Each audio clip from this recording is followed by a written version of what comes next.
إن الحمد لله نحمده ونستعينه ونستغفره ونعوذ بالله من شرور أنفسنا وسيئات أعمالنا من يهده الله فلا مضل له ومن يضلل فلا هادي له وأشهد أن لا إله إلا الله وحده لا شريك له وأشهد أن محمدا عبده ورسوله يا أيها الذين آمنوا اتقوا الله حق تقاته ولا تموتن إلا وأنتم مسلمون يا أيها الناس اتقوا ربكم الذي خلقكم من نفس واحدة وخلق منها زوجها وبث منهما رجالا كثيرا ونساء واتقوا الله الذي تساءلون به والأرحام إن الله كان عليكم رقيبا يا أيها الذين آمنوا اتقوا الله وقولوا قولا سديدا يصلح لكم أعمالكم ويغفر لكم ذنوبكم ومن يطع الله ورسوله فقد فاز فوزا عظيما أما بعد فإن خير الكلام كلام الله وخير الهدي هدي محمد صلى الله عليه وسلم وشر الأمور محدثاتها وكل محدثة بدعة وكل بدعة ضلالة وكل ضلالة في النار. Donc nous continuons l'explication du livre Al-Wajiz fi fiqh sunnati wal kitab al-aziz. La semaine dernière, bihamdillah, on a fini le livre du jeûne. Donc aujourd'hui on continue dans l'explication du livre et on reprend le livre des funérailles, le livre qui suit le livre de la prière. Pourquoi est-ce que le livre des funérailles suit le livre de la prière? Tout simplement car parmi les règles importantes en termes de funérailles, il y a la prière sur le mort. C'est une chose très importante, d'où le fait que l'auteur a fait suivre le livre des funérailles juste après le livre de la prière. Et ainsi font les savants en général. Lorsqu'ils écrivent ou lorsqu'ils expliquent la jurisprudence musulmane, ils font suivre le livre de l'Janaïz, Kitab al-Janaïz, le livre des funérailles, après celui de la prière. Kitab al-Janaïz, en arabe, Kitab al-Janaïz. Et al-Janaïz, c'est le pluriel de Janaza. Al-Janaïz, c'est le pluriel en arabe de Janaza ou Jinaza. Les deux sont valables. Certains savants disent que les deux sont valables et veulent dire la même chose, c'est-à-dire qu'ils veulent dire la personne morte, le mort, le défunt. Janaza ou Jinaza signifie le défunt. D'autres savants ont dit non, il y a une différence entre Janaza et Jinaza. Ils disent Janaza signifie le défunt et Jinaza signifie la civière mortuaire ou le brancard. La chose sur laquelle on porte ou la chose sur laquelle on pose le mort premièrement et la chose qu'on utilise pour le porter. Autrement dit, le brancard ou la civière mortuaire. Et ils disent, et pour se rappeler, Janaza, il y a la fatha sur le jim, qui veut dire le mort, car le mort est au-dessus de la civière. Et Jinaza, il y a le kasra sur le jim, la kasra qui est le trait en bas, et qui signifie la civière, car la civière se situe en dessous du mort. Donc c'est à moins de se rappeler Janaza et Jinaza. Janaza qui signifie le défunt et Jinaza qui signifie an-na'sh en arabe, autrement dit le brancard ou la civière mortuaire. Et Janaza vient du terme Jinaza ou Janiza. Et Janiza en arabe signifie couvrir, ay sutira. Juniza ay sutira. C'est-à-dire, c'est quelqu'un que l'on couvre. Et le mort est une personne que l'islam nous demande de couvrir. On verra par la suite, la sunna du prophète sallallahu alayhi wa sallam, lorsque quelqu'un meurt, c'est de le couvrir. D'accord? Donc, Janaïz est le pluriel de Janaza ou de Jinaza, ce qui veut dire le défunt, ou selon les détails qu'on a donnés. Et Janaza vient du terme Janiza qui signifie recouvrir. Et les règles funéraires, les règles en rapport avec la mort et le défunt commencent au moment où la personne agonise. au moment où la personne agonise et s'apprête à mourir. La mort qui est, comme les savants la définissent, la mort, quelle est sa définition? C'est lorsque l'âme se sépare du corps. Lorsque l'âme se sépare du corps, ceci est appelé la mort. Et l'âme, c'est une chose qui ne meurt pas. C'est une chose qui est éternelle. Chacun de nous a une âme, et l'âme que l'on a en nous ne meurt pas. Elle est éternelle. Elle vivra toute l'éternité.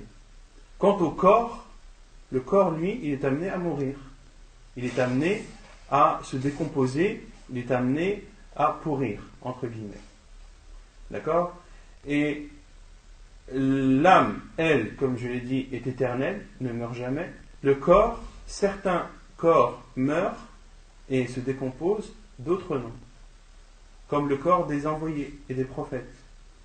Allah subhanahu wa ta'ala a interdit à la terre de manger ou de ronger le corps des prophètes et des envoyés. D'accord? Et le prophète sallallahu alayhi wa sallam nous a conseillé de nous rappeler la mort. Et il nous a dit dans un hadith authentique, Akthiru min dhikri hadimil ladzat. Le prophète sallallahu alayhi wa sallam nous encourage à nous remémorer et à nous rappeler le plus souvent possible la mort. Et le prophète sallallahu alayhi wa sallam a appelé cette mort celle qui casse les désirs, celle qui brise les délices de cette vie d'ici-bas. Le prophète sallallahu alayhi wa sallam a dit Akthiru, accentuez, faites de façon abondante le rappel de la mort. Akthiru min dhikri hadimil ladzat. Rappelez-vous souvent celle qui casse les délices et les désirs, c'est-à-dire les désirs de cette vie d'ici-bas. La mort vient mettre un terme à tout ça. Lorsqu'une personne meurt, eh bien, tout ce dont elle jouissait sur cette vie d'ici-bas est vain pour lui. Il n'a plus la possibilité d'y accéder. D'où le fait que le prophète sallallahu alayhi wa sallam ait appelé la mort celle qui brise les désirs et les délices. Et la mort, il y a des choses qui la précèdent. Ces choses qui la précèdent sont soit la maladie, ou soit la vieillesse, ou soit la mort subite. Quant à la mort subite, c'est un des signes de la fin du temps. Un des signes de la fin des temps, c'est, comme le professeur Hassan l'a dit, Mautul Faj'ah, c'est la mort subite. Lorsque vous entendez, ou lorsque vous constatez que les morts subites, ceux qui meurent d'une seconde à l'autre, ceux qui meurent d'une minute à l'autre, lorsque vous entendez que cela devient de plus en plus récurrent, que cela arrive de plus en plus souvent, alors sachez que l'heure approche et que c'est l'un des signes de la fin du temps. Ce qui précède la mort, ça peut être aussi la vieillesse. Une personne qui est vieille, c'est un signe pour elle que sa vie arrive à terme. D'accord? Que sa vie arrive à terme. Donc c'est un signe précurseur pour lui, pour cette personne vieille, que la mort approche. Donc il doit s'y préparer. De même pour le malade. La maladie est le plus souvent, ou c'est la cause la plus répandue, ou c'est ce qui précède le plus souvent la mort. Et le prophète sallallahu alayhi wa sallam ordonne à sa communauté de se soigner. Il ordonne aux malades de se soigner. Et il a dit, sallallahu alayhi wa sallam, Allah subhanahu wa ta'ala n'a fait descendre une maladie sans qu'il ne l'ait accompagnée d'une guérison ou d'un remède. Et ensuite le prophète sallallahu alayhi wa sallam a dit Tadawaw wa la tadawaw bi haram. Et le prophète sallallahu alayhi wa sallam nous dit donc soignez-vous, guérissez-vous, mais abstenez-vous des choses interdites. Ne vous guérissez pas, ne vous soignez pas en utilisant des choses interdites. Et la chose la plus interdite, le plus grand des interdits, c'est Ash-shirku billah, c'est d'associer Allah subhanahu wa ta'ala. Combien utilisent ce moyen comme moyen de guérison, qui vont chez des charlatans et sont amenés à associer Allah subhanahu wa ta'ala, à invoquer autre qu'Allah subhanahu wa ta'ala pour obtenir la guérison. Cela est interdit. Et c'est le pire des interdits. Et également de s'abstenir d'utiliser toute substance interdite que notre religion, qui appelle les musulmans à être saints de corps et d'esprit. Et lorsque tu te soignes, soigne-toi avec des choses que l'islam t'autorise, avec des moyens autorisés en islam. Et le meilleur remède, le meilleur moyen pour le musulman de se guérir, c'est ar-ruqya shar'iyya. Ce sont les formules protectrices que nous a enseigné le prophète sallallahu alayhi wa sallam, qui sont des versets du Coran et des invocations rapportées dans la sunna authentique du prophète sallallahu alayhi wa sallam. C'est le meilleur des remèdes pour le musulman, sans contestation. Et cela n'empêche pas le musulman d'utiliser tout ce qui est médicamenteux, tous les médicaments. Cela est autorisé bien sûr. Mais le meilleur des remèdes, c'est ar-ruqya shar'iyya.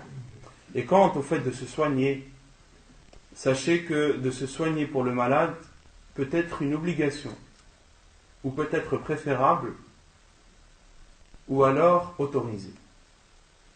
De se soigner est obligatoire lorsque, si tu délaisses le traitement, si tu délaisses les médicaments et le remède, alors tu es voué à la perte. Comme par exemple ceux qui sont atteints de cancer.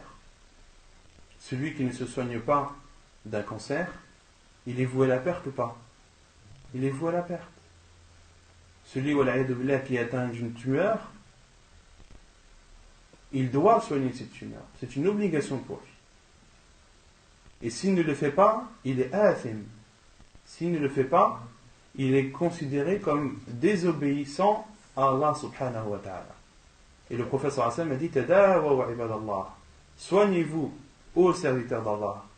C'est une obligation lorsque, si tu délaisses cette guérison et ce remède, tu es voué à la perte. Et de se soigner est préférable lorsque tu délaisses ce remède, tu n'es pas voué à la perte. Si tu délaisses ce remède, tu n'es pas voué à la perte, alors il t'est préférable et recommandé de te soigner. Ce n'est pas une obligation. Et il est autorisé de se soigner lorsque le remède, lorsque tu as un doute sur l'efficacité du remède. Lorsque tu as un doute sur l'efficacité du remède et que tu n'es pas en danger de mort, alors il t'est autorisé. Il t'est autorisé uniquement de te soigner. Cela n'est pas préférable. Et cela est préférable lorsque le remède a une influence sur ta maladie et que ta maladie n'est pas une maladie qui peut amener à ta mort. C'est clair ou pas? Taïb. Et concernant le malade, il est légiféré, c'est même un des droits du musulman qu'il mérite d'être visité. De visiter un musulman malade est un de ses droits. Et l'avis le plus sûr des savants, c'est que c'est une obligation, c'est un fard kifa'i. C'est-à-dire que lorsque une partie des musulmans s'en acquitte, l'obligation est levée sur le reste des musulmans. Donc une personne qui est malade, un musulman qui est malade, il est du devoir de son frère musulman de lui rendre visite. Et c'est son droit, c'est le droit de ce malade de recevoir une visite. Haqqul muslimi ala al-muslimi khams. Les droits du musulman vers le musulman sont 5. Et parmi celles-ci, il y a iyadatul marid. Il y a iyadatul marid qui est la visite de son frère, du malade. Donc de visiter le malade, c'est une obligation, comme je l'ai dit, selon l'avis les plus sûrs des savants, Wallahu a'lam, c'est que c'est une obligation lorsque une partie des musulmans s'en acquitte, l'ensemble des musulmans en sont exemptés. Et concernant la visite du malade, il faut lui donner espoir lorsque tu lui rends visite. Ne rends pas visite à ton frère malade pour lui casser le moral.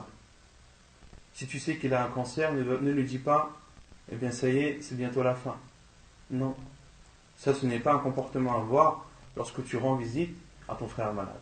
Premièrement, fais-lui des invocations. Dis-lui la ba's, tahurun insha'Allah, comme nous en a informé le professeur sallam.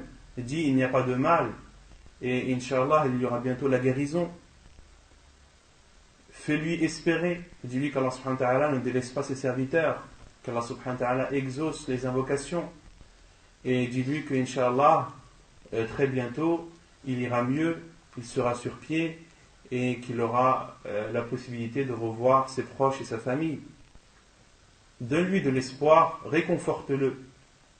D'accord? Et si tu vois que son état est grave et que la mort approche, alors conseille-lui de faire son testament. S'il a des choses à donner à ceux qui ne font pas partie de ses héritiers. Car al-wasiyya, lorsque l'on parle du testament ou de prononcer sa volonté à donner quelque chose, la personne a le droit de donner à ceux qui ne sont pas ses héritiers. Quant à ceux qui sont ses héritiers, Allah subhanahu wa ta'ala a déjà donné leur part dans le Coran. Et le professeur sallam nous a défini cela également dans sa sunna authentique du professeur sallam. Autrement dit, un homme qui est sur le point de mourir, a-t-il le droit de dire « je vais donner le tiers de mes biens à mon fils » ? Non. Parce que son fils fait partie des héritiers. Et la part de son fils est déjà définie dans le Coran et dans la sunna du prophète sallallahu alayhi wa sallam.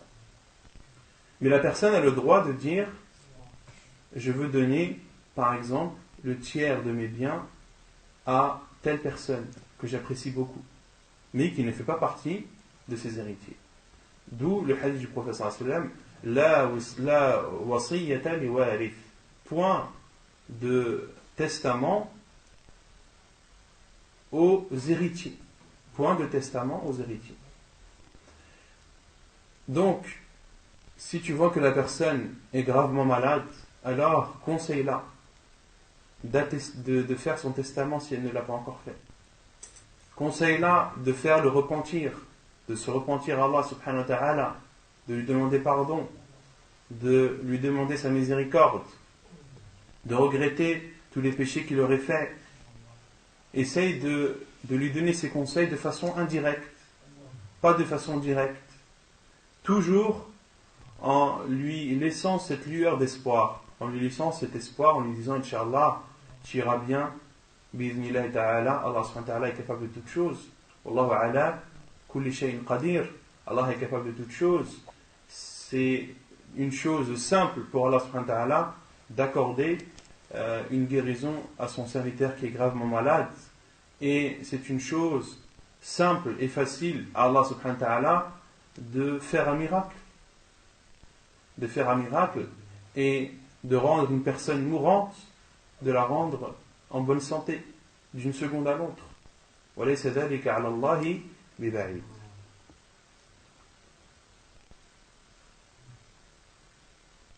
Et aussi de lui demander de patienter, de demander à ce malade de patienter et d'avoir une bonne intention envers Allah subhanahu wa ta'ala. Car le professeur Hassan a dit que l'un d'entre vous ne rencontre pas son Seigneur en pensant du mal de lui. Lorsque tu es malade, ne pense pas du mal d'Allah subhanahu wa ta'ala. Ne dis pas Allah subhanahu wa ta'ala m'a infligé cette maladie. Non, tu dois accepter ce qu'Allah subhanahu wa ta'ala t'a écrit et t'a destiné. Et tu dois l'accepter de bon cœur. Et sache que derrière cela, il y a un bien, il y a une sagesse, et que la maladie est souvent liée, liée à l'expiation des péchés. Car quelle que soit la souffrance qu'a le musulman, eh bien, cette souffrance fera guise de pardon de ses péchés.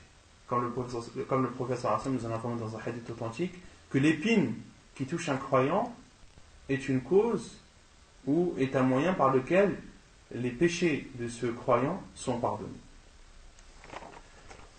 طيب. يقول المؤلف ومن حضره الموت من المسلمين ندب لأهله أن ينقلوه الشهادة.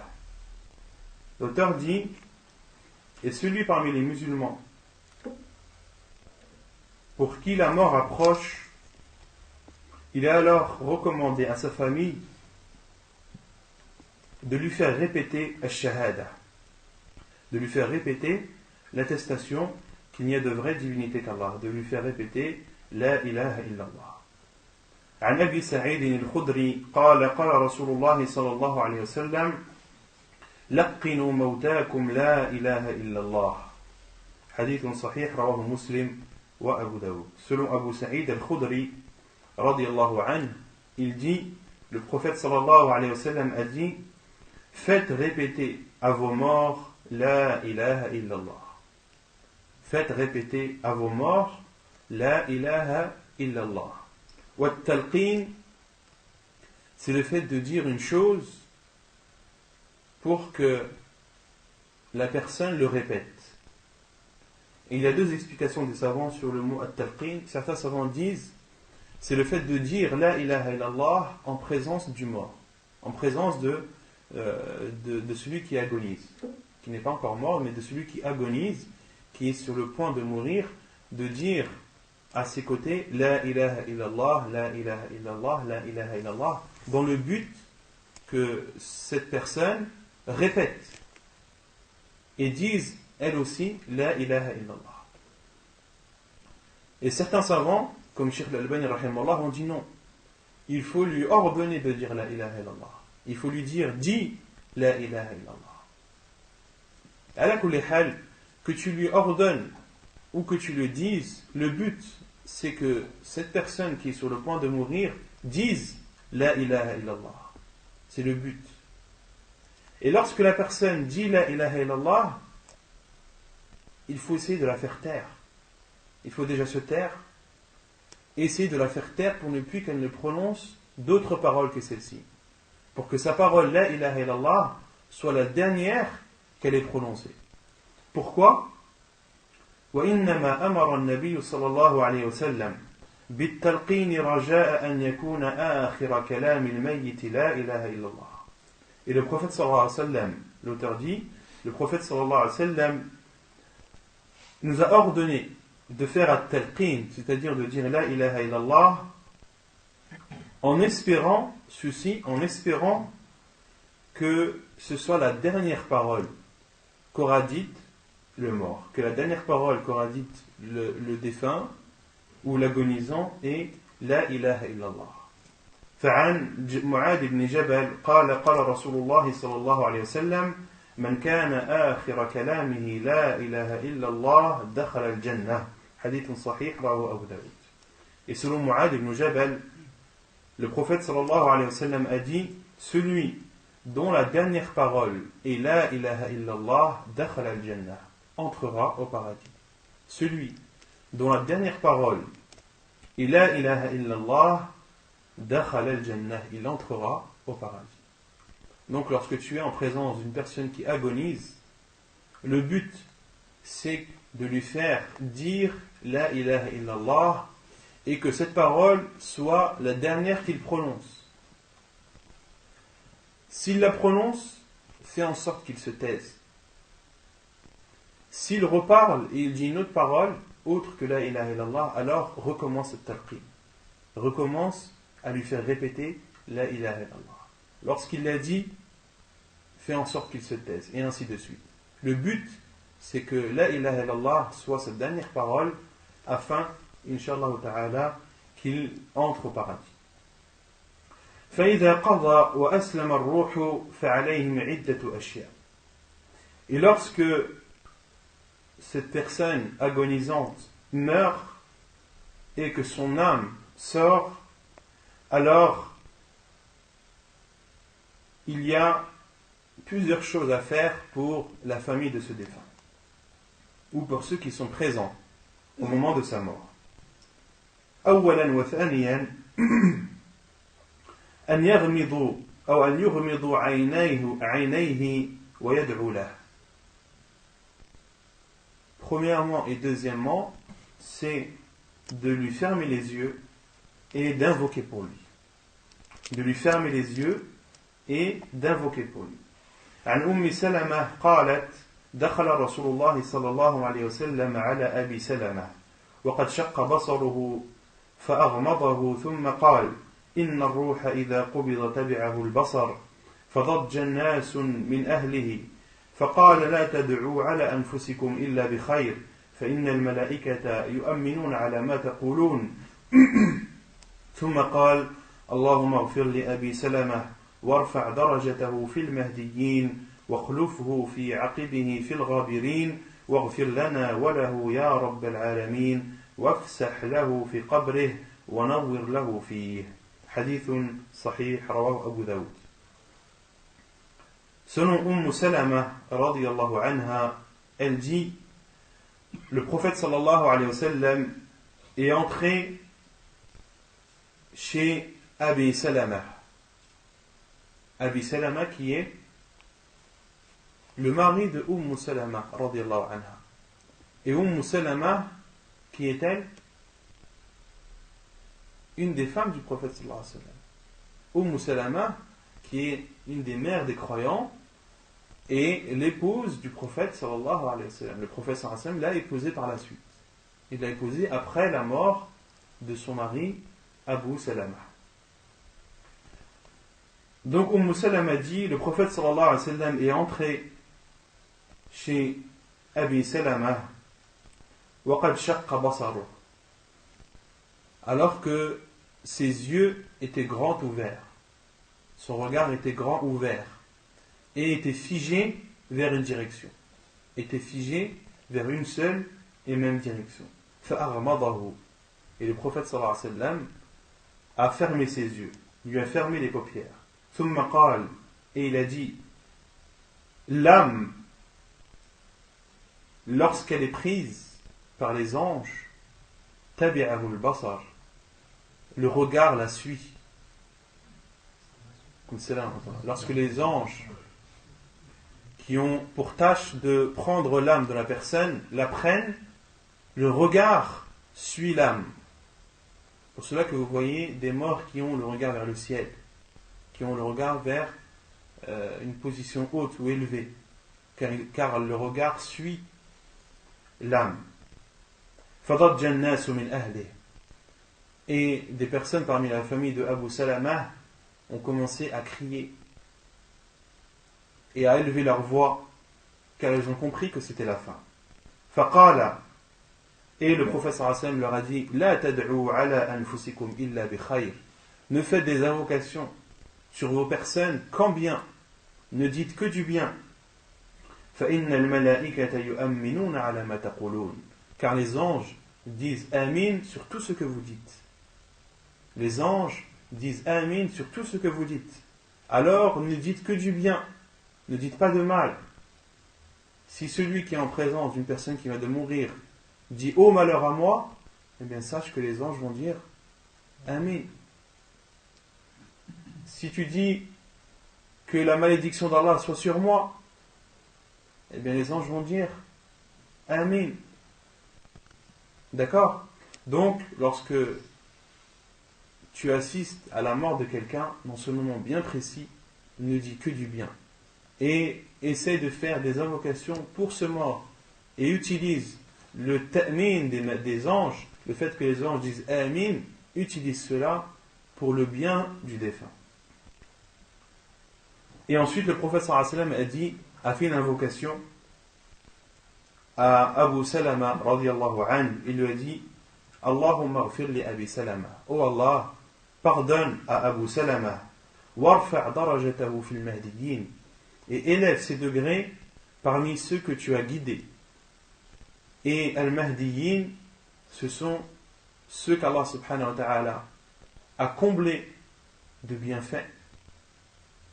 Ce sont les martyrs, ce sont les véridiques, et ce sont les prophètes et les vertueux.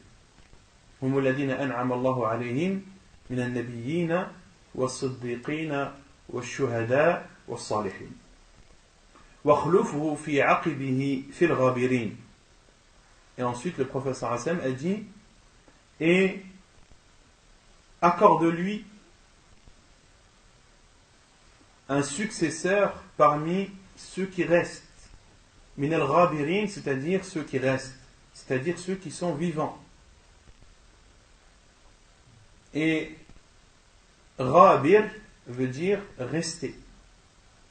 D'où la parole d'Allah subhanahu wa ta'ala lorsqu'il parle de Nuh alayhi salam, وَأَنْجَيْنَاهُ وَأَهْلَهُ إِلَّا امْرَأَتَهُ كَانَتْ مِنَ الْغَابِرِينَ.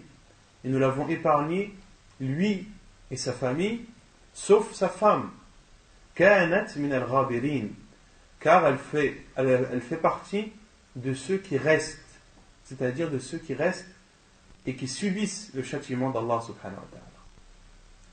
D'accord, lorsqu'Allah subhanahu wa ta'ala a épargné Nuh alayhi salam et sa famille, ou Lut alayhi salam, c'est pas Nuh, c'est Lut. Lorsque Allah subhanahu wa ta'ala a châtié les peuples de Lut, il a épargné Lut alayhi salam ainsi que sa famille, sauf sa femme. Kanat min al-ghabirin, elle est restée, elle faisait partie de ceux qui restent, de ceux qui sont restés et ont subi le châtiment d'Allah subhanahu wa ta'ala. وَاغْفِرْ لَنَا وَلَهُ يَا رَبَّ الْعَالَمِينَ. Et pardonne-nous et à lui, ô Seigneur des mondes, وَافْسَحْ لَهُ فِي قَبْرِهِ.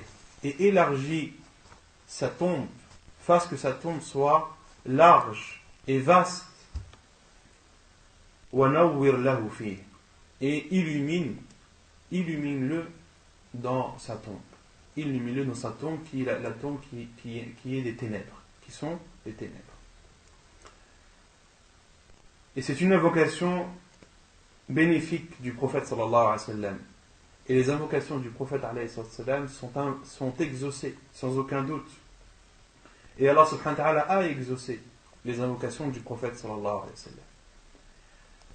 Lorsqu'il a demandé à Allah subhanahu wa ta'ala de lui choisir un successeur parmi ceux qui restent, وَخْلُفُهُ فِي عَقِبِهِ, fait en sorte que les personnes que ce défunt, que Abu Salama a laissé, qui sont sa femme et ses enfants, fait en sorte que leur successeur soit quelqu'un de bien.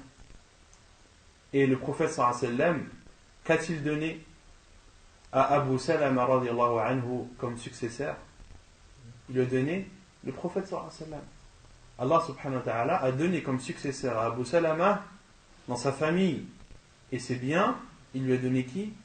Le meilleur des successeurs, qui est le prophète sallallahu alayhi wa sallam. Car le prophète sallallahu alayhi wa sallam par la suite a épousé Salama radiyallahu anha. D'accord? Dans ce hadith, on en déduit premièrement que le prophète sallallahu alayhi wa sallam avait l'habitude de rendre visite aux malades, car il est venu chez Abu Salama radiyallahu anhu pour lui rendre visite, le connaissant malade. Et on en déduit de ce hadith également qu'il est préférable de fermer les yeux du mort lorsqu'ils sont ouverts. Lorsqu'ils sont ouverts, c'est de lui fermer, car le prophète sallallahu alayhi wa sallam a fermé les yeux de Abu Salama radiyallahu anhu. On en déduit aussi de ce hadith que l'âme est quelque chose qui peut être vu. L'âme est une chose qui peut être vue. Ce n'est pas une chose totalement invisible. Elle peut être vue. La preuve, quelle est la preuve que l'âme peut être vue? Car le regard la suit lorsqu'elle sort. Et on en déduit aussi de ce hadith qu'il peut rester dans le corps un signe de vie même après que l'âme sorte. Quelle est la preuve de cela? Qu'il peut y avoir des signes de vie même après que l'âme sorte du corps. Non. C'est que les yeux suivent, que le regard suit l'âme. Si l'âme est à l'extérieur, c'est qu'elle est sortie. Mais le prophète sallallahu alayhi wa sallam nous dit que le regard suit l'âme. Donc c'est que les yeux bougent encore et se déplacent malgré que l'âme soit à l'extérieur du corps. Donc on en déduit de ce hadith que la personne peut avoir des signes de vie pendant un court instant après que l'âme sorte du corps.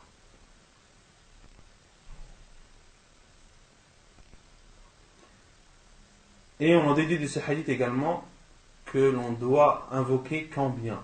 Et on doit dire que de bonnes paroles. On doit prononcer que des paroles bénéfiques, que ce soit en notre faveur ou en la faveur du défunt. Et de le faire en la faveur du défunt est préférable. Et on en déduit de ce hadith également qu'il ne faut pas faire de reproches à la famille du défunt lorsqu'il crie de tristesse. Car on le verra ensuite, il y a des cris qui sont autorisés, d'autres qui ne le sont pas. Et dans le hadith de Salama radhiyallahu anha, elle a bien dit fadajja nasun min ahli. Des gens de sa famille ont hurlé. Et malgré qu'ils aient hurlé, le prophète sallallahu alayhi wa sallam ne leur a pas fait le reproche. Ne leur a pas dit n'hurlez pas, ne criez pas.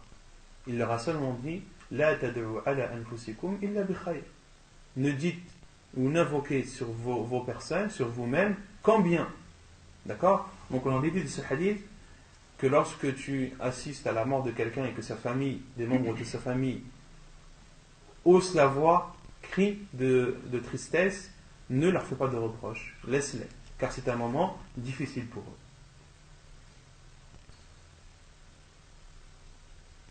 Taïb. Donc ça c'était les deux premières choses à faire, de lui fermer les yeux et d'invoquer en sa faveur. ثالثا أن يغطوه بثوب يستر جميع بدنه. La troisième chose à faire, c'est de le recouvrir d'un vêtement qui recouvre l'ensemble de son corps. عن عائشة رضي الله عنها أن رسول الله صلى الله عليه وسلم حين توفي سُجِيَ ببرد حبرة.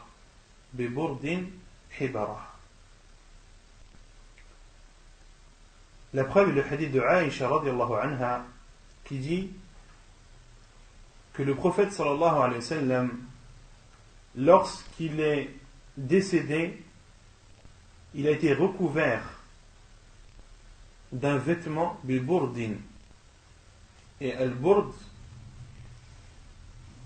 c'est un vêtement venant du Yémen que le prophète sallallahu alayhi wa sallam aimait particulièrement. Biburdin hibara, c'est-à-dire qu'il y avait des rayures. Un vêtement contenant des traits et des rayures. Hadith authentique rapporté par Al-Bukhari et Muslim. Donc on en déduit de ce hadith qu'il est légiféré, voire recommandé, lorsqu'une personne meurt, de le recouvrir.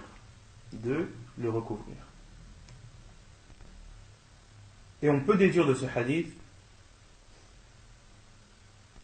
si les compagnons radhiyallahu anhum ont recouvert le prophète sallallahu alayhi wa sallam de ce bourd qu'aimait le prophète sallallahu alayhi wa sallam, s'ils l'ont recouvert parce que le prophète sallallahu alayhi wa sallam l'aimait, alors dans ce cas, il est préférable de recouvrir le mort par un vêtement qu'il appréciait particulièrement. Et si la cause c'est ça, alors c'est autorisé.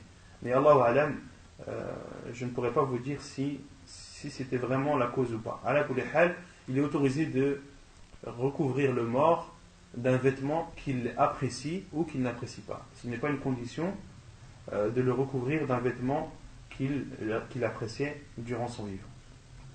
Et le prophète sallallahu alayhi wa sallam a été recouvert sur ses vêtements. Le prophète sallallahu alayhi wa sallam a été recouvert, son corps a été recouvert sur ses vêtements. Pourquoi? Car le prophète sallallahu alayhi wa sallam, lorsque les compagnons radiyallahu anhum l'ont lavé, ils ne l'ont pas déshabillé. Ils ne lui ont pas ôté ses vêtements. Comme le dit Aïcha radiyallahu anha, lorsque le prophète sallallahu alayhi wa sallam est décédé, les compagnons se sont dit: devons-nous déshabiller et ôter les vêtements du prophète sallallahu alayhi wa sallam comme on les enlève à nos morts? Fartalafu. Aïcha radiyallahu anha a dit fartalafu. Les compagnons du prophète sallallahu alayhi wa sallam se sont divergés sur ce point. Certains ont dit oui, certains ont dit non.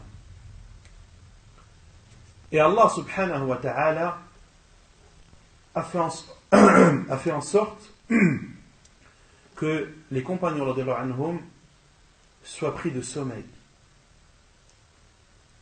وَمَا مِنْ ذَقٍ إِلَّا وَهُوَ مُلَاسَقٌ بِالصَّدْرِ. Et Aïcha radiyallahu anha a dit il n'y avait pas un menton qui n'était pas collé à la poitrine. Il n'y avait pas un menton qui n'était pas collé à la poitrine. Autrement dit, tous les compagnons du prophète sallallahu alayhi wa sallam qui étaient présents autour du prophète sallallahu alayhi wa sallam étant morts dormaient, ont été pris de sommeil et se sont endormis, et tout leur menton touchait leur poitrine. Autrement dit, ils avaient tous la tête affaissée et dormaient. فَنَادَى مُنَادٍ أَوْ كَلَّمَ مُكَلِّمٍ.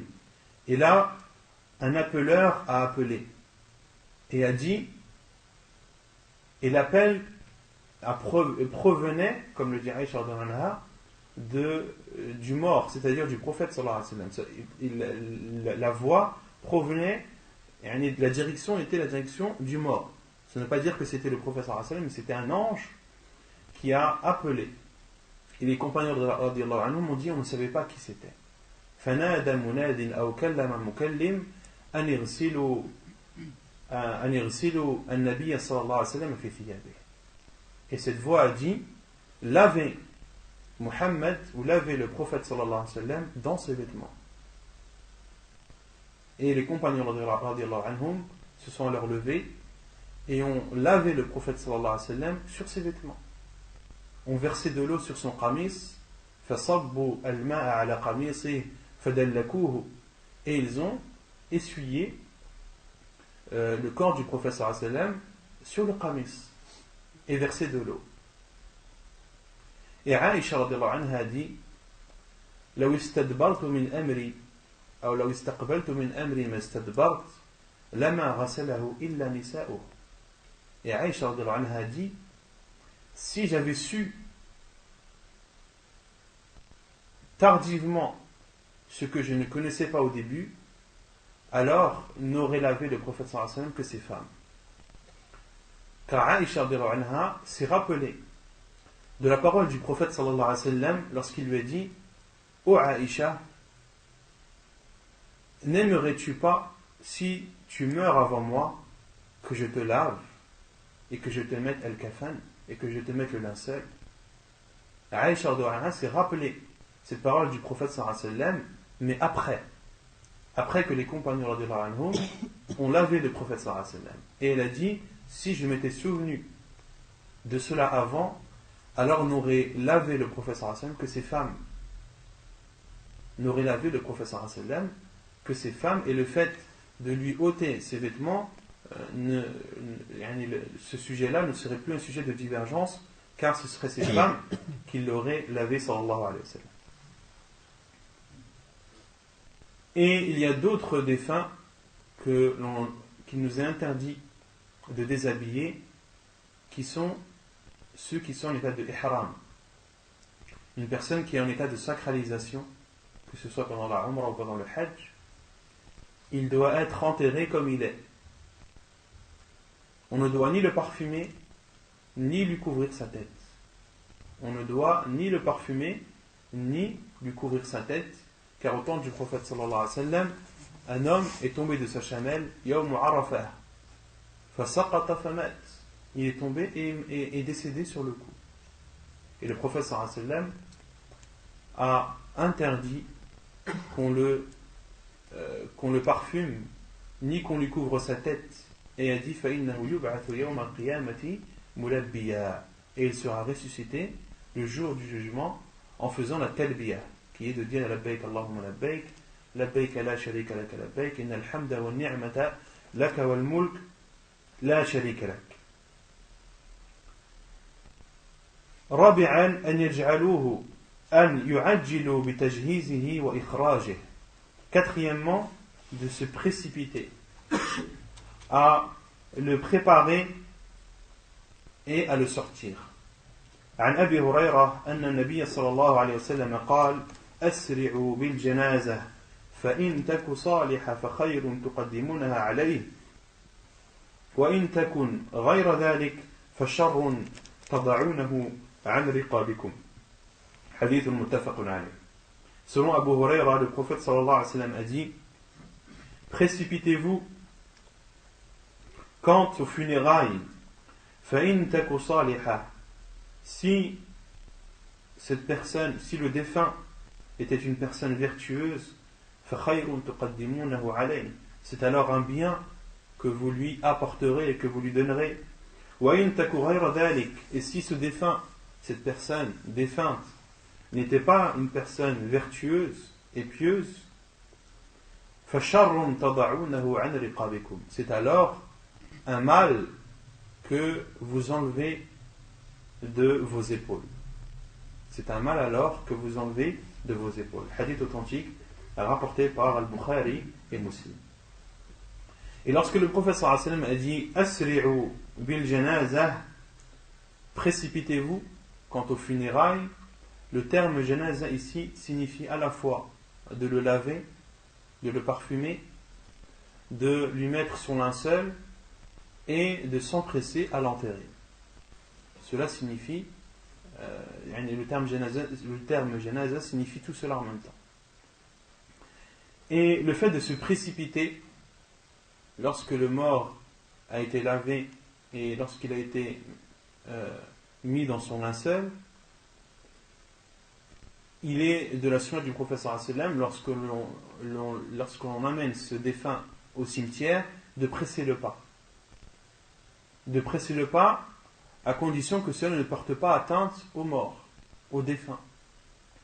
Car ceux qui se précipitent et trottinent, voire courent, si le fait de courir est un mal pour le défunt, par exemple si c'est un défunt qui, qu'Allah nous préserve, a un corps décomposé, d'accord, le fait de se précipiter et que le corps bouge peut faire tomber un membre ou un autre, ou bien un défunt qui est mort d'une maladie abdominale, du ventre.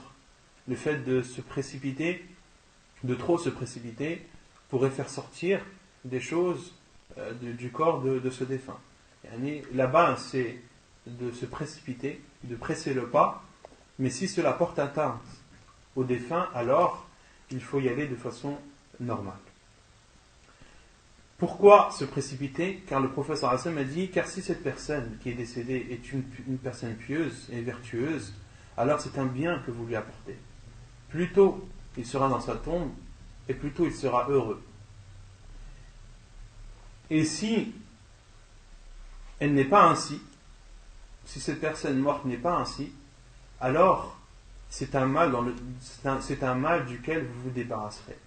C'est un mal duquel vous vous débarrasserez. Et les savants ont déduit ce hadith du prophète sallallahu alayhi wa sallam que le musulman ne doit pas côtoyer les personnes qui ne sont pas pieuses et vertueuses. De ne pas les côtoyer, qu'ils soient vivants ou morts. D'accord? Et si le prophète sallallahu alayhi wa sallam nous ordonne de nous précipiter pour justement nous débarrasser et enlever ce mal de nos épaules, alors que la personne est morte, elle est morte la personne. Mais le prophète sallallahu alayhi wa sallam nous ordonne de nous précipiter pour nous en débarrasser. Que dire alors si cette personne est vivante et qu'elle peut apporter son mal de façon directe? Il t'est encore plus demandé de t'en éloigner et de te rapprocher des personnes pieuses, celles qui, lorsque tu les vois, elles te font rappeler Allah subhanahu wa ta'ala. خامسا أن يبادر بعضهم لقضاء دينه من ماله ولو أتى عليه كله. Cinquièmement, c'est de s'empresser pour une partie des gens de s'acquitter des dettes de ce mort de son argent. Walau ata alayhi kullah, même si il est amené à dépenser tout l'argent de ce défunt. La base lorsqu'une personne meurt, si elle a des dettes, c'est de rembourser ces dettes de son argent à lui. Même si tu es amené, en remboursant ses dettes, à dépenser tout l'argent de ce mort. Si ce mort a laissé 50 000 euros et qu'il a 50 000 euros de dettes, tu dois payer ces 50 000 euros de dettes de son argent à lui, même s'il reste zéro à la fin. عن جابر بن عبد الله قال مات رجل فغسلناه وكفناه وحنطناه ووضعناه لرسول الله صلى الله عليه وسلم حيث توضع الجنائز عند مقام جبريل ثم آذن رسول الله صلى الله عليه وسلم بالصلاة عليه فجاء معنا خطا ثم قال لعل على صاحبكم دينا قالوا نعم ديناران فتخلف فقال له رجل منا يقال له أبو قتادة يا رسول الله هما علي فجعل رسول الله صلى الله عليه وسلم يقول هما عليك وفي مالك والميت منهما بريء فقال نعم فصلى عليه فجعل رسول الله صلى الله عليه وسلم إذا لقي أبا قتادة يقول ما صنعت الديناران حتى كان آخر ذلك قال قد قضيتهما يا رسول الله قال الآن حين بردت عليه جلده أو جلده حديث صحيح رواه الحاكم والبيهقي. Selon Jabir ibn Abdillah, il dit: un homme est mort, nous l'avons lavé, nous l'avons mis dans son linceul, nous l'avons parfumé et nous l'avons posé pour le prophète sallallahu alayhi wa sallam dans l'endroit où l'on pose les personnes défuntes, un endroit appelé Maqam ou Jibril. Donc c'est un endroit à Médine où les morts étaient posés et pour que le prophète sallallahu alayhi wa sallam puisse prier dessus. ثم آذن رسول الله صلى الله عليه وسلم بالصلاة عليه فجاء معنا خطا. Puis nous avons appelé le prophète sallallahu alayhi wa sallam pour qu'il prie sur lui et il est venu avec nous à pied. Puis il a dit: est-ce que votre ami ou votre compagnon a des dettes? Ils ont dit: oui, il a 2 dinars. Fatakhallaf. Et le prophète sallallahu alayhi wa sallam s'est reculé. Le prophète sallallahu alayhi wa sallam ne priait pas sur les personnes qui avaient des dettes. Le prophète sallallahu alayhi wa sallam ne priait pas sur la personne qui avait des dettes, et les savants en ont déduit qu'il est demandé aux personnes qui ont de l'influence, aux savants, aux personnes qui sont pieuses, connues pour leur piété, des personnes qui sont respectées chez les gens, de ne pas prier sur une personne qui a des dettes, pour montrer l'importance de cela et la gravité de laisser des dettes. Fatakhallaf, le prophète sallallahu alayhi wa sallam s'est reculé. Et un homme parmi nous a dit, un homme appelé Abu Qatada a dit: ô envoyé d'Allah, ils sont pour moi, c'est-à-dire les 2 dinars, ils sont pour moi. Et le prophète sallallahu alayhi wa sallam lui a dit: huma alayk, ils sont pour toi et de ton argent. Wal mayyitu minhuma bari, et le mort en est maintenant exempt. Et le prophète sallallahu alayhi wa sallam lui a répété plusieurs fois: ils sont pour toi de ton argent et le mort en est exempt. Faqala na'am, l'homme a dit: oui, ô envoyé d'Allah. Fasalla alayhi, et c'est à ce moment que le prophète sallallahu alayhi wa sallam a prié sur lui. Et les savants ont déduit qu'il est autorisé de prier même si la dette n'a pas encore été remboursée. Mais si quelqu'un a pris l'engagement de le faire, alors cela suffit pour pouvoir prier sur le défunt. Et le prophète sallallahu alayhi wa sallam, lorsqu'il rencontrait Abu Qatada par la suite, il lui disait: qu'as-tu fait des 2 dinars? À chaque fois que le prophète sallallahu alayhi wa sallam rencontrait Abu Qatada, il lui disait: qu'as-tu fait des 2 dinars? Jusqu'à ce que Abu Qatada radiyallahu anhu lui a dit: qad qadaytuhuma ya Rasulallah, je les ai remboursés, ô envoyé d'Allah. Et le prophète sallallahu alayhi wa sallam a dit Al-ana hina baradat alayhi jildah. Et le prophète sallallahu alayhi wa sallam a dit maintenant, c'est maintenant que sa peau s'est rafraîchie. La peau de qui? Du défunt. Et ceci car il était châtié dans sa tombe. Il était châtié dans sa tombe jusqu'à ce que la dette qu'il a laissée ait été remboursée.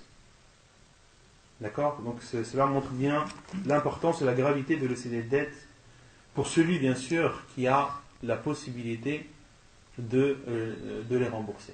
Celui qui n'a pas la possibilité de les rembourser, فَلَا يُكَلِّفُ اللَّهُ نَفْسًا إِلَّا وُسْعَهَا. Allah subhanahu wa ta'ala n'impose pas une âme au-dessus de sa capacité. Mais néanmoins, si la dette ne peut pas être remboursée par le défunt de son propre argent, alors ses proches doivent rembourser pour lui. Et si ses proches ne peuvent pas, il est autorisé de faire une récolte d'argent pour rembourser ses dettes. Et si les gens ne peuvent pas, alors il est du devoir de l'autorité du pays dans lequel il est de rembourser ses dettes. Il est de l'obligation du gouverneur de rembourser la dette de ce défunt.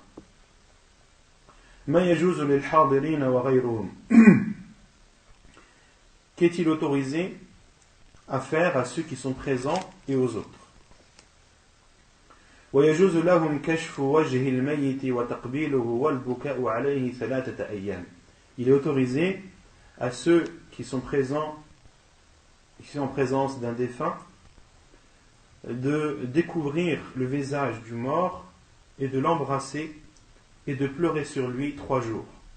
عن عائشة أن النبي صلى الله عليه وسلم دخل على عثمان بن مظعون وهو ميت فكشف عن وجهه ثم أكب عليه فقبله وبكى حتى رأيت الدموع تسيل على وجنتيه.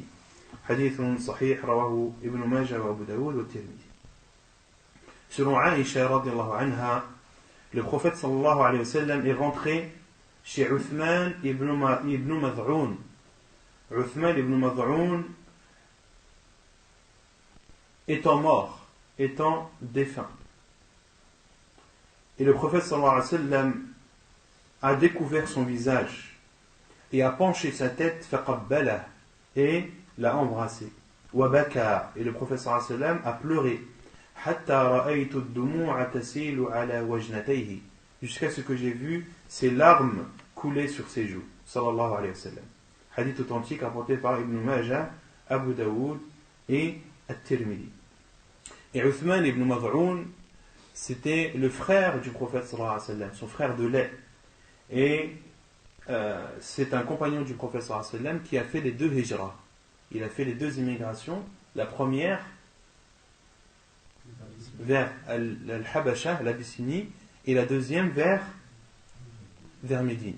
Et Uthman ibn Mad'un était le premier parmi les muhajirin, parmi ceux qui ont fait la hijra de la Mecque vers Médine. Il est le premier parmi les muhajirin à mourir à Médine. Il est le premier parmi les muhajirin à mourir à Médine, et il est mort à peu près 30 mois après la hijra du prophète sallallahu alayhi wa sallam. Donc on en déduit de ce hadith qu'il est autorisé de découvrir le visage, d'embrasser le défunt et de pleurer également. وعن عبد الله بن جعفر أن النبي صلى الله عليه وسلم أمهل آل جعفر 3 أن يأتيهم ثم أتاهم فقال لا تبكوا على أخي بعد اليوم. حديث صحيح رواه أبو داود والنسائي. Et selon Abdullah ibn Ja'far, le prophète sallallahu alayhi wa sallam a laissé la famille de Ja'far qui était décédé. Le prophète sallallahu alayhi wa sallam a laissé sa famille seule. Il les a laissés pleurer et les a laissés, leur a donné un moment de solitude et leur a dit qu'il reviendrait dans 3 jours. Et le prophète sallallahu alayhi wa sallam leur a dit qu'il reviendrait dans 3 jours. ثم أتاهم, et au bout de 3 jours, le prophète sallallahu alayhi wa sallam est venu leur rendre visite. فقال لا تبكوا على أخي بعد اليوم. Et le prophète sallallahu alayhi wa sallam a dit à la famille de Ja'far, ne pleurez pas sur mon frère après aujourd'hui. Et les savants ont déduit que le deuil d'une personne est de 3 jours, sauf le deuil d'une femme envers son mari qui est de 4 mois et 10 jours. Autre qu'une femme envers son mari, le deuil ne dépasse pas 3 jours. Et tu as le droit de pleurer sur un défunt pendant 3 jours, mais après les 3 jours, abstiens-toi de cela. ما يجب على أقارب الميت. Qu'est-il obligatoire de faire pour les proches du mort? ويجب على أقارب الميت حين يبلغهم خبر وفاته أمران. Il est du devoir des proches du défunt, lorsque l'annonce de sa mort leur parvient, de faire 2 choses. الأول الصبر والرضا بالقدر لقوله تعالى ولنبلونكم بشيء من الخوف والجوع ونقص من الأموال والأنفس والثمرات وبشر الصابرين الذين إذا أصابتهم مصيبة قالوا إنا لله وإنا إليه راجعون أولئك عليهم صلوات من ربهم ورحمة وأولئك هم المهتدون. La première chose, c'est de s'armer de patience et d'accepter le destin d'Allah subhanahu wa ta'ala. La preuve est la parole d'Allah azza wa jalla lorsqu'il dit « Et nous vous éprouverons par des choses de la peur, nous vous éprouverons par des choses comme la peur, la faim, un manque ou une diminution des biens, wal anfus, et des êtres, des âmes, wal thamarat, des biens, des bienfaits, des fruits, wa bashir as-sabirin. Et Allah subhanahu wa ta'ala dit et annonce la bonne nouvelle aux patients. Alladhina idha asabatuhum musiba, lorsqu'un malheur les touche, disent nous sommes à Allah, nous appartenons à Allah, et c'est vers lui que nous retournons. Ulaika alayhim salawatu min rabbihim rahma. Sur cela, ils auront les prières de leur Seigneur et sa miséricorde. Wa ulaika humul muhtadun. Et ce sont eux les bien guidés. وعن أنس بن مالك رضي الله عنه قال مر رسول الله صلى الله عليه وسلم بامرأة عند قبر وهي تبكي فقال لها اتق الله واصبري فقالت إليك عني فإنك لم تصب بمصيبتي قال ولم تعرفه فقيل لها هو رسول الله فأخذها مثل الموت فأتت باب رسول الله صلى الله عليه وسلم فلم تجد عنده بوابين فقالت يا رسول الله إني لم أعرفك فقال رسول الله صلى الله عليه وسلم إن الصبر عند أول الصدمة حديث متفق عليه. Et selon Anas ibn Malik radiallahu anhu, il dit le prophète sallallahu alayhi wa sallam est passé à proximité d'une femme qui était au pied d'une tombe et pleurait. Et le prophète sallallahu alayhi wa sallam lui a dit ittaqillaha wasbiri, crains Allah et patiente. Et les savants ont dit que le prophète sallallahu alayhi wa sallam a dit à cette femme crains Allah et patiente car elle avait dépassé la limite dans les pleurs. Pour cela que le prophète sallallahu alayhi wa sallam lui a fait ce conseil et lui a dit de craindre Allah et de patienter. Et cette femme a dit ilayka anni, éloigne-toi de moi. فإنك لم تصب بمصيبتي, éloigne-toi de moi car tu n'es pas atteint du malheur dont je suis atteint. قال ولم تعرفه, et Anas ibn Malik radiallahu anhu a dit et elle ne savait pas qui c'était. Elle ne savait pas que c'était le prophète sallallahu alayhi wa sallam. فقيل لها, il lui a été dit par la suite huwa rasulullah, c'est l'envoyé d'Allah, c'est lui qui est venu te dire crains Allah et patiente. Et c'est à lui à qui tu as dit éloigne-toi de moi. فأخذها مثل الموت. Et Anas ibn Malik radiallahu anhu a dit et cette femme a été prise d'une sensation comme la mort. Elle a été prise d'un regret, elle a été prise d'un dégoût et d'une sensation de vouloir se détruire comme quelqu'un qui est mort. Elle était tellement attristée et avait tellement de regrets d'avoir parlé au prophète sallallahu alayhi wa sallam de la sorte, même si elle ne savait pas que c'était lui, mais elle était tellement dégoûtée et tellement attristée par cela que cela est comparable à la mort. فأتت باب رسول الله صلى الله عليه وسلم فلم تجد عنده بوابين. Et elle s'est rendue à la maison du prophète sallallahu alayhi wa sallam et n'a pas trouvé de portier. Et les savants ont dit qu'il y a dans cela la modestie du prophète sallallahu alayhi wa sallam. Car les rois et les empereurs ont toujours des portiers devant chez eux, des gardes du corps, des personnes qui accueillent les gens ou les refoulent. Le prophète sallallahu alayhi wa sallam n'avait pas cela. فَلَمْ تَجِدْ عِنْدَهُ بَوَابَيْنِ. Il n'a pas trouvé de portier devant la maison du prophète sallallahu alayhi wa sallam. فَقَالَتْ يَا رَسُولَ اللَّهِ. Elle a dit, ô envoyé d'Allah, je ne savais pas que c'était toi. Et le prophète alayhi salatu wa sallam lui a répondu, Inna sabra inda awwali sadma. Et le prophète sallallahu alayhi wa sallam lui a dit, la patience, c'est lors du premier coup, si on traduit comme ça. La patience est lors de la première frappe, car as-sadm en arabe veut dire frapper.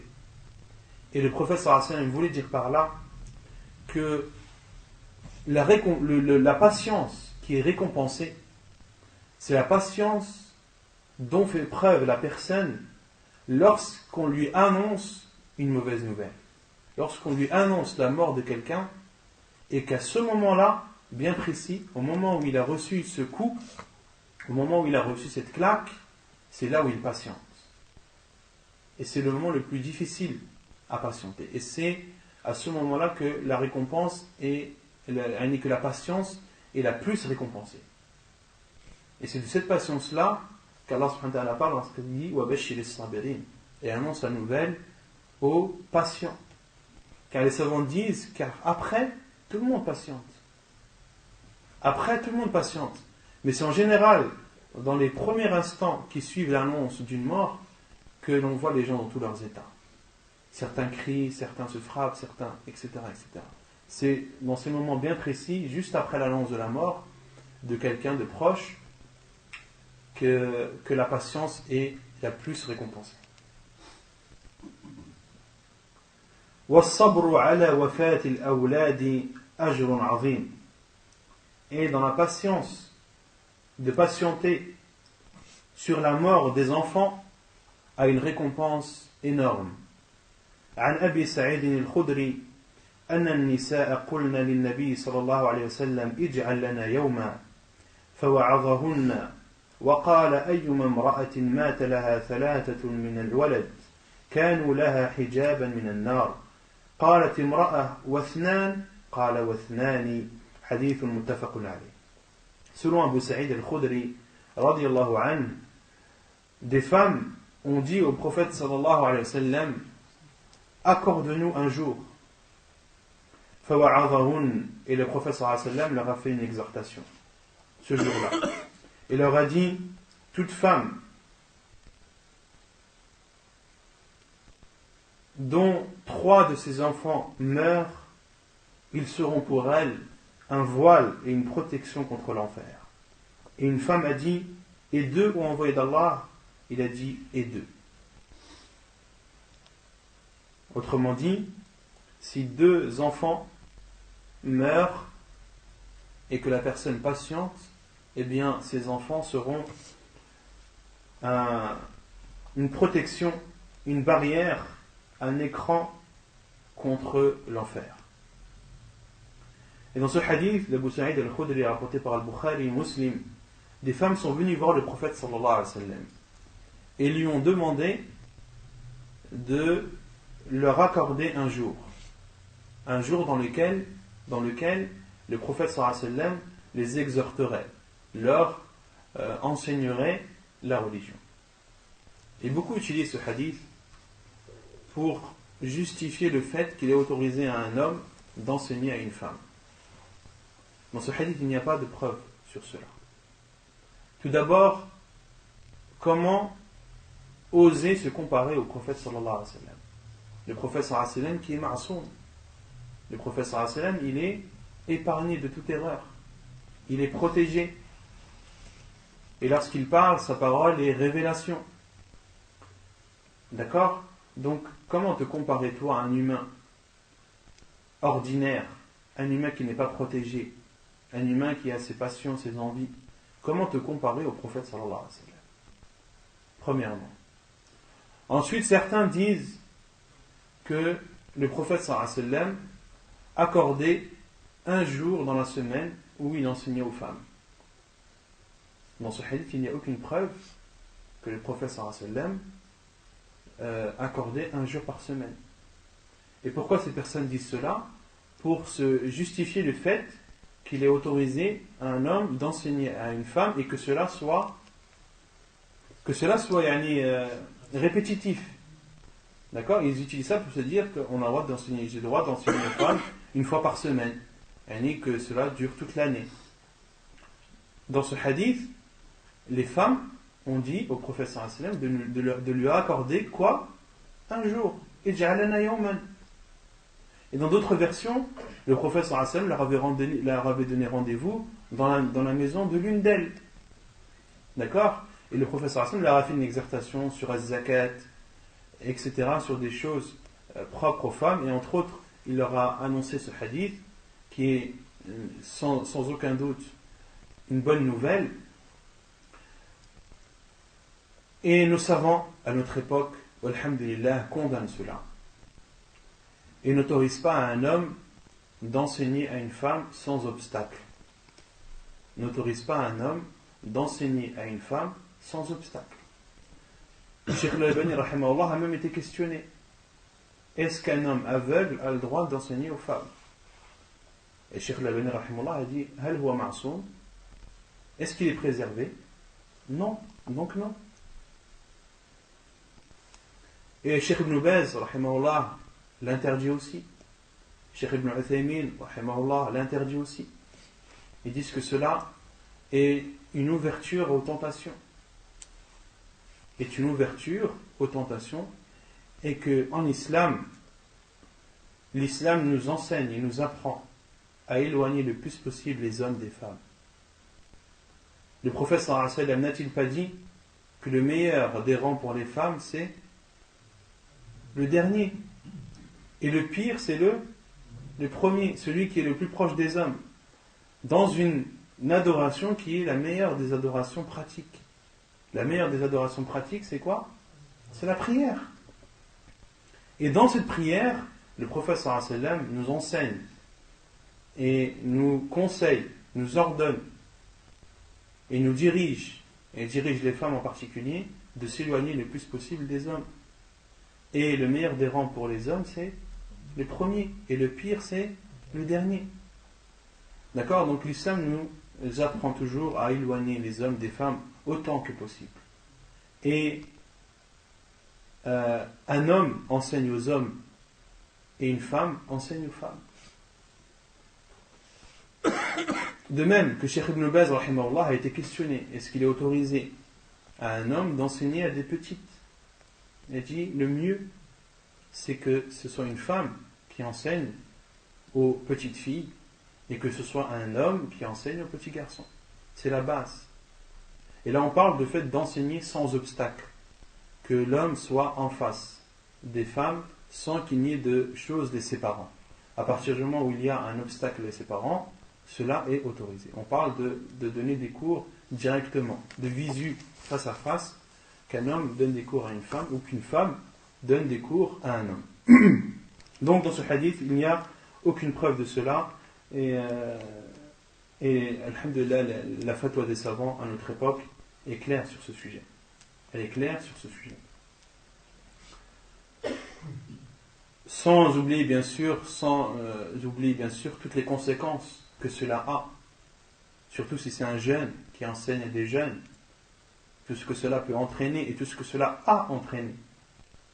C'est pas des choses que l'on dit ou que l'on suppose, c'est des choses qui ont lieu, des choses qui ont eu lieu, et dont on a entendu ces informations de sources sûres. Donc, sachez qu'un homme jeune qui enseigne à des femmes jeunes, il y a toujours derrière cela des conséquences qui parfois sont très graves.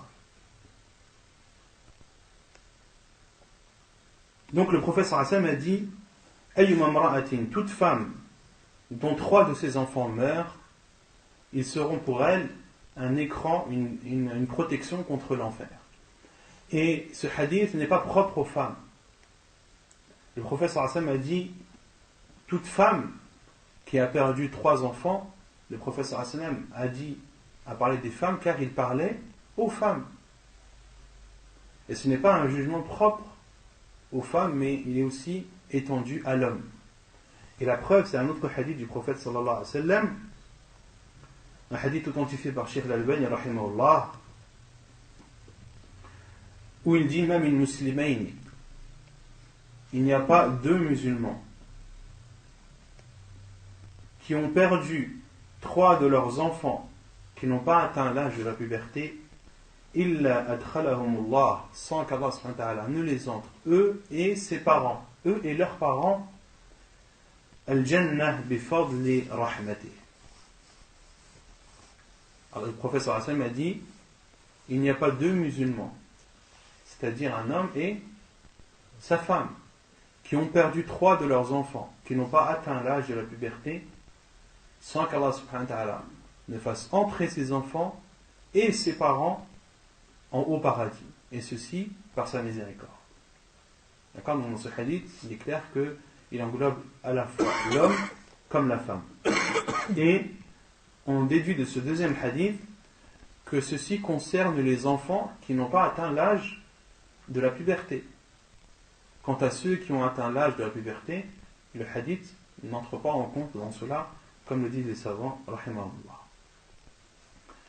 Al-amru thani mimma yajibu ala al-aqarib, la deuxième chose que doivent faire les proches du défunt lorsque l'annonce leur est faite, al-istirja'u wa huwa an yaqula inna lillah wa inna ilayhi raji'un kama ja'a fi al-aya wa yazidu alayhi qawluhu Allahumma ajirni fi musibati wa akhluf li khayran minha.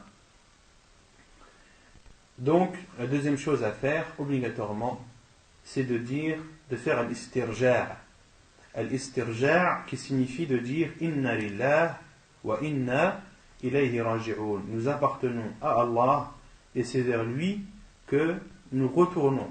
Kama ja'a fil aya, comme cela est cité dans le verset que l'on a cité précédemment. Alladhina idha asabathum musibatun, ceux qui lorsqu'un malheur les touche, alladhina idha asabathum musibatun, qu'est-ce qu'ils disent? Qalu inna lillah wa inna ilayhi raji'un. Ils disent nous appartenons à Allah et c'est vers lui que nous retournons. Wa yazidu alayhi, et il peut ajouter à l'istirja', à cette invocation, sa parole Allahumma ajirni fi musibati, ou Allah récompense-moi dans mon malheur, wa akhluf li khayran minha, et accorde-moi une chose meilleure. عن أم سلمة رضي الله عنها قالت سمعت رسول الله صلى الله عليه وسلم يقول ما من مسلم تصيبه مصيبة فيقول ما أمره الله إنا لله وإنا إليه راجعون اللهم أجرني في مصيبتي واخلف لي خيرا منها إلا أخلف الله له خيرا منها. قالت فلما مات أبو سلمة قلت أي المسلمين خير من أبي سلمة أول بيت هاجر إلى رسول الله صلى الله عليه وسلم ثم إني قلتها فأخلف الله لي رسول الله صلى الله عليه وسلم. حديث صحيح رواه مسلم. Et selon Salama, qui est la femme du prophète sallallahu alayhi wa sallam, al-Mu'minin radiyallahu anha, qalat, elle a dit, j'ai entendu le prophète sallallahu alayhi wa sallam dire tout musulman qui est atteint d'un malheur et dit comme lui a ordonné Allah, inna lillah wa inna ilayhi raji'un, nous appartenons à Allah et c'est vers lui que nous retournerons. Allahumma ajirni fi musibati, ô Allah,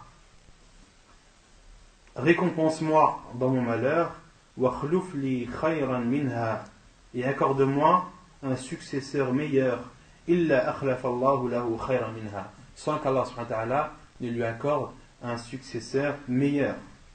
قالت, et Salama radiallahu anha a dit, فَلَمَّا مَاتَ أَبُو سَلَمَةَ, et lorsque Abu Salama radiallahu anhu est décédé, قلت, j'ai dit, qui parmi les musulmans est meilleur qu'Abu Salama? أول بيت هاجر إلى رسول الله صلى الله عليه وسلم, la première maison qui a émigré vers le prophète sallallahu alayhi wa sallam. Le premier qui a émigré, la première maison qui a émigré vers le prophète sallallahu alayhi wa sallam à Médine, c'est la maison de Abu Salama radiyallahu anhu. Et Salama radiyallahu anha a dit l'invocation du prophète sallallahu alayhi wa sallam, mais s'est demandé, en regardant autour d'elle, mais qui est meilleur que Abu Salama? ثم إني قلتها, puis je l'ai dit, فأخلف الله لي رسول الله صلى الله عليه وسلم. Le fait que Salama radiyallahu anha ne trouvait pas ou ne voyait pas autour d'elle une personne meilleure qu'Abu Salama, cela l'a-t-elle empêché de dire l'invocation? Non. ثم إني قلتها, j'ai dit l'invocation malgré que je ne voyais personne meilleur que lui. فأخلف الله لي رسول الله صلى الله عليه وسلم. Et Allah subhanahu wa ta'ala m'a donné comme successeur à Abu Salama le prophète sallallahu alayhi wa sallam. Hadith authentique rapporté par Muslim dans son Sahih. ونكتفي بهذا القدر وسبحانك اللهم وبحمدك أشهد أن لا إله إلا أنت أستغفرك وأتوب إليك